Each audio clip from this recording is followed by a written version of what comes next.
आज हम लोग प्रोजेक्ट बेस्ड लर्निंग के माध्यम से क्लास का ग्रुप 1 मैथ विषय के अंदर टॉपिक हम लोग मिला है पूर्णांक। प्रोजेक्ट का नाम है पूर्णांक बोर्ड गेम।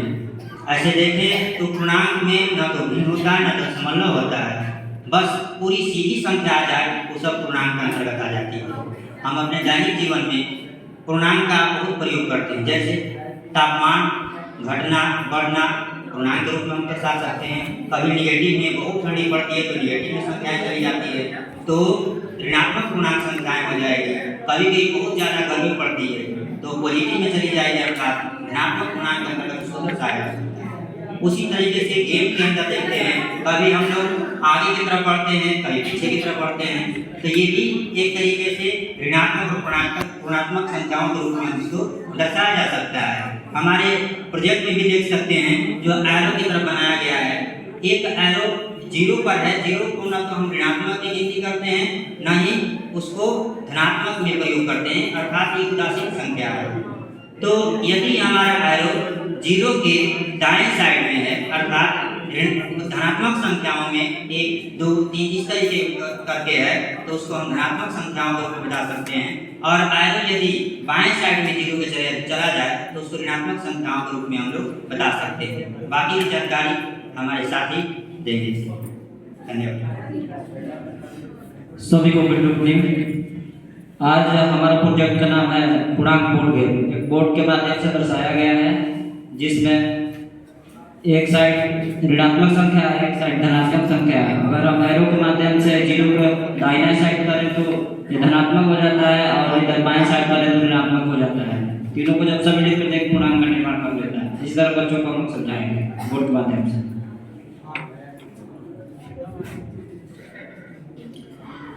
आज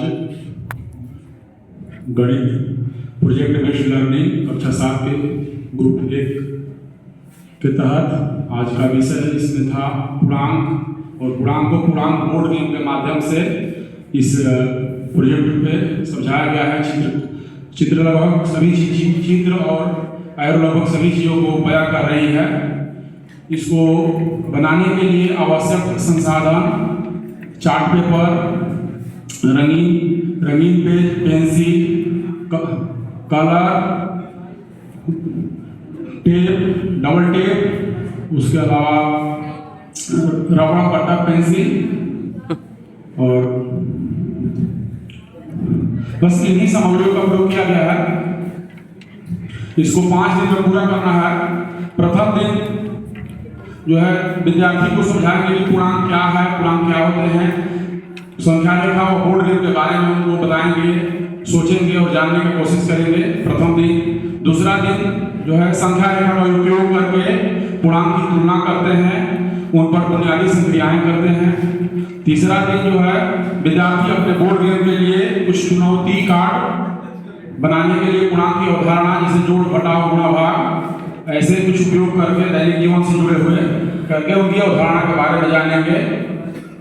चौथा दिन विद्यार्थी अपने बोर्ड गेम विचारों को बेहतर बनाने के लिए अपने साथियों से कुछ चर्चा करेंगे, चर्चा करके फीडबैक प्राप्त करेंगे और बोर्ड गेम में एरो से इसका इधर उधर देखकर और उसमें समझेंगे उन चीजों को।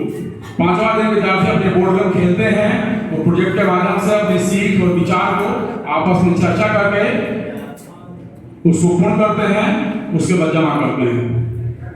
सबसे पहले हम पूर्णांक समझाने से पहले उनको अपने दैनिक जीवन में जैसे गिनती या कुछ जो भी बेंच है, कुर्सी है, या बच्चों को गिनती कराएंगे, गिनेंगे एक दूसरे तो गिनेंगे तो 1 2 3 4 5 गिनती सबको पता है। तो हम लोग पहले प्राकृतिक संख्या की चर्चा करेंगे कि हम लोग गिनते हैं जो 1 2 3 4 5 6, इसके लिए किसकी आवश्यकता पड़ती है, तो प्राकृतिक संख्या की आवश्यकता